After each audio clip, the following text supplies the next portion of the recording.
of this entire DU. That's the data Ash had been trying to get out. Oliver gives Joe a key and tells him to upload all the data, go home, and wait for a massage with the next steps. Joe accepts the mission, but he stops at his apartment first to get his gun and say goodbye to his AI. In the real world, Ash is running away from the masked man, who has opened fire. She makes it to an alley and hides behind a dumpster, only coming out when the man is close enough to attack him. They start fighting and the guy doesn't let Ash unleash her dagger, so instead she breaks his mask and hits him a couple of times to bring him down. Then she grabs the guy's gun and hits him with it as she asks about the DU technology.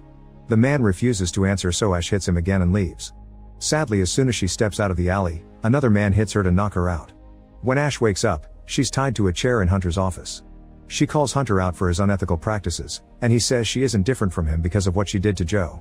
Afterward, Hunter enters the DU to meet with Oliver, who reveals he worked with Hunter because he hadn't known about his real intentions until it was too late. He calls Hunter a psychopath but still promises he'll stay out of his way. At that moment, Hunter's men find Oliver's real body and shoot him, which pulls him out of the digital universe. Seconds later, Joe receives a programmed message from Oliver telling him he's alone now. Joe enters an old apartment and finds a computer with all the data. He puts his hand on the control panel and all the information is immediately sent out. This sends an alert to Erica, who orders her men to stop him. Soon 2 men appear outside the window while Joe uses the key on the screen, which opens a cabinet full of guns. When the men come in, Joe quickly shoots them down with perfect shots. Suddenly Joe hears Hunter's voice and disappears, only to show up at the harbor outside the city.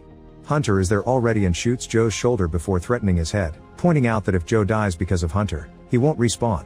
Then Hunter uses his control panel to disarm Joe and make him float as he starts torturing him. Joe is about to be unmade, but when Hunter mentions Ash, Joe screams in fury and regains control of himself. While Hunter doesn't understand what's happening, Joe lowers himself to the ground, recovers his gun, and shoots Hunter, which sends him back to the real world. In the office, Hunter announces that it's time